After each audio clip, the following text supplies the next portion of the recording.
Good evening दोस्तों, मेरा नाम है डॉक्टर के.एच. चौगले और हमारे चैनल डॉक्टर कंसल्ट में आप सभी का बहुत बहुत स्वागत है।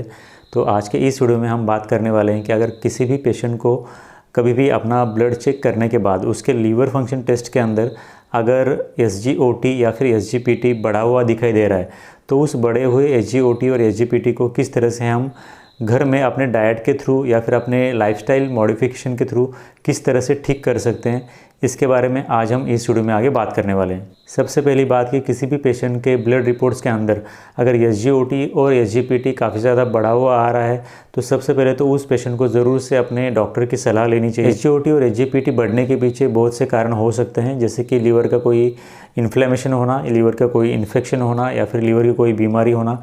बॉडी में और भी कई तरह की बीमारी है जिनकी वजह से SGOT और SGPT डायरेक्टली या फिर इनडायरेक्टली अफेक्ट होते हैं। लेकिन अगर आपका SGPT और SGOT काफ़ी ज़्यादा बढ़ा हुआ नहीं है, मतलब कि थोड़ा बॉर्डरलाइन चेंजेस हैं, तो इस कंडीशन में आप उस SGOT और SGPT को घर में ही अपने डाइट और अपने लाइफस्टाइल मॉडिफिकेशन के थ्रू घर में ही ठीक कर सकते हो। तो इसमें सबसे पहली जो बात ध्यान में रखनी होती है वो होती है कि अवॉइड अल्कोहल।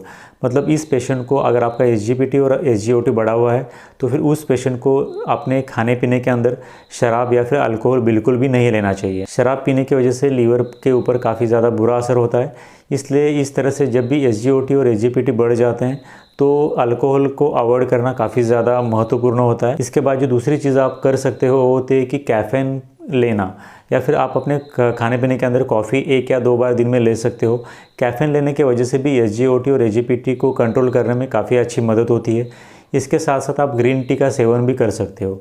ग्रीन टी के अंदर कुछ ऐसे एंटीऑक्सीडेंट्स होते हैं जिनकी वजह से लीवर का डैमेज को कवर करने में और इसके साथ साथ SGPT और SGOT की वैल्यूज़ को नॉर्मलाइज करने में काफ़ी ज़्यादा मदद होती है, इसलिए आप ग्रीन टी को भी पीने के अंदर इस्तेमाल कर सकते हो। SGPT बढ़ने के बाद उस पेशेंट को अपने खाने के अंदर हमेशा नेचुरल ऑर्गेनिक चीज़ें या फिर नेचुरल ऑर्गेनिक फूड्स ही खानी चाहिए।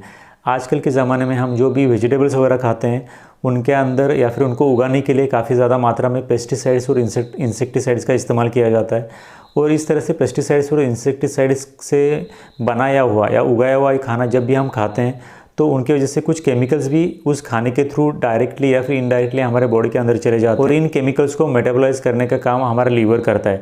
तो इसकी वजह से लीवर का जो वर्कलोड है वो भी बढ़ जाता है, जिनको उगाने के लिए खास तौर पे पेस्टिसाइड्स और इंसेक्टिसाइड्स का इस्तेमाल किया जा चुका हो, इस तरह की चीज़ें खाने में हो सके उतना अवॉइड करनी चाहिए। इसके बाद उस पेशेंट को SGOT और SGPT बढ़ने के बाद अपने खाने के अंदर जितना हो सके उतना ज़्यादा फल और सब्जियां लेनी चाहिए, मतलब कि फ्रूट्स और वेजिटेबल्स का इंटेक काफ़ी ज़्यादा बढ़ाना चाहिए। इसके साथ साथ उस पेशेंट को SGOT और SGPT को कंट्रोल करने के लिए अपने खाने के अंदर डाइटरी फाइबर्स का इस्तेमाल करना चाहिए, और इसकी वजह से भी डायरेक्टली और इनडायरेक्टली SGPT और SGOT को नॉर्मलाइज करने में मदद होती है। इसलिए डाइटरी फाइबर का खाने में होना भी काफ़ी ज़्यादा इंपॉर्टेंट होता है। इसके बाद उस पेशेंट को हमेशा रेगुलर एक्सरसाइज करनी चाहिए। ये देखा गया है कि जो भी व्यक्ति रेगुलरली एक्सरसाइज करता है तो उस व्यक्ति में SGOT और SGPT जो बढ़े हुए हैं उनको नॉर्मलाइज होने में ज़्यादा समय नहीं लगता है, बल्कि वो बहुत ही जल्द नॉर्मलाइज हो जाते हैं। इसलिए रेगुलरली और डेली बेसिस पे एक्सरसाइज करना काफ़ी ज़्यादा इंपॉर्टेंट होता है। अगर कोई भी व्यक्ति ओबेज है, उस व्यक्ति का बॉडी वेट अगर काफ़ी ज़्यादा बढ़ा हुआ है, तो फिर उस व्यक्ति को या फिर उस पेशेंट को अपना बॉडी वेट कंट्रोल करना या फिर ओबेसिटी को कंट्रोल करना काफ़ी ज़्यादा इंपॉर्टेंट होता है। क्योंकि अगर किसी भी व्यक्ति में बॉडी वेट काफ़ी ज़्यादा बढ़ा हुआ है तो उस व्यक्ति के बॉडी के अंदर काफ़ी ज़्यादा फैट एक्यूमुलेशन हुआ रहता है, और इस फैट को स्टोर और मेटाबॉलाइज करने का काम वो लीवर को ही करना पड़ता है। इसकी वजह से भी SGOT और SGPT बढ़ सकते हैं, और इस तरह से अगर कोई भी व्यक्ति अपना बॉडी वेट कंट्रोल करता है या फिर बॉडी वेट अच्छे से मैनेज करता है तो फिर उस व्यक्ति में SGOT और SGPT फिर से नॉर्मलाइज होने में काफ़ी ज़्यादा मदद होती है। इसके बाद अगर कोई भी व्यक्ति रेगुलरली स्मोकिंग करता है, मतलब कि रेगुलरली सिगरेट इस तरह की चीज़ें इस्तेमाल करता है, तो फिर उस व्यक्ति में भी SGOT और SGPT बढ़े हुए हो सकते हैं। इसलिए अगर उस पेशेंट को स्मोकिंग की आदत है तो उस स्मोकिंग की आदत को भी छोड़ना पड़ेगा। इसके साथ साथ फाइनली कुछ ऐसे मेडिकेशंस भी होते हैं जो कि डायरेक्टली और इनडायरेक्टली हमारे लीवर के ऊपर बुरा असर डालते हैं, और उनकी वजह से भी SGOT SGPT बढ़ सकता है।